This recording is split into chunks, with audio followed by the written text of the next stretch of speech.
Buksan natin. Tingnan nyo siya. Pag binuksan siya, inihiwalay ko naman. Ano yan, foam? Or ano? Papel. Ayan na, naglabasa na.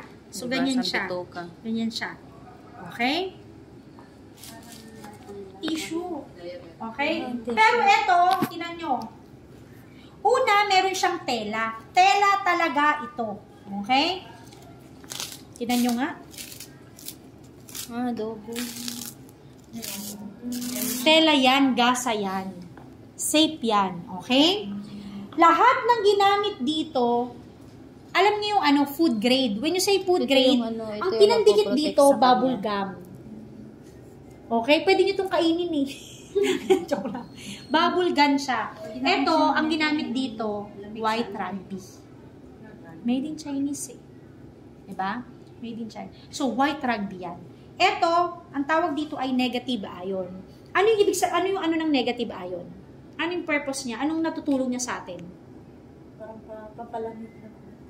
Pampalamig. Hindi lang yun. Ito yung iniisip nyo pang fresh. Isa yun. Pero, ang negative ion, ang ginagawa ng negative ion sa atin ay pinapasirculate niya yung dugo natin ng maayos.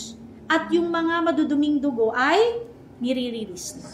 Okay, yun ang purpose ng negative ion. Blood circulation. Okay? Kaya nga, di ba, pag minsan nakakakita kayo negative ion, nilalagay sa ganito, may lagnat, nilalagay sa kung saan, blood circulation yun nakakatulong. Next! Parang salon pass? Another one. Full fever, Another one. Ito po ay cotton. Alam nyo, nakakita na ba kayo ng cotton na ano, na tawag dito? Nakakita na kayo ng cotton na puno? Yes. Sa amin Sino? madami. Ako din, madami. Ang cotton, buo yan, di ba? Buo talaga yan. Ito ba buo to? Papel to eh. Di ba? Papel yan eh. Alam nyo kung anong klaseng papel to? Ito yung papel, recycled paper to. Nakapanood na ba kayo ng ganito? Recycled paper to. Ngayon, ang recycled paper, anong kulay? Brown. Brown. Para maputi to, kailangan itong i-bleach. Ngayon, pag may bleach, maganda ba siya sa pepe? Chemical na siya.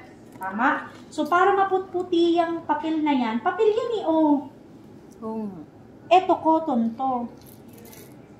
Nakikita mo naman cotton yan. Diba? Cotton yan. Okay? So, ayan, another layer yan. Okay?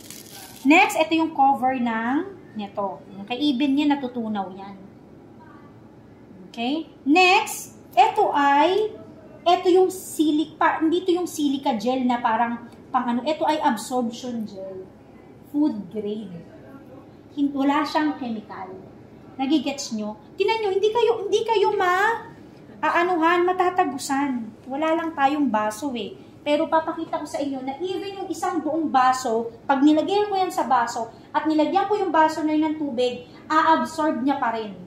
Tataba pa siya. Nagigets nyo? Plus, ito. Tela ulit siya. Tela ulit siya. O eto. Wala na. Kasi papel to. Papel siya. Ano next? Plastic na. Tama? Plastic na siya total. Tela. O eto, ipa-ano natin dito.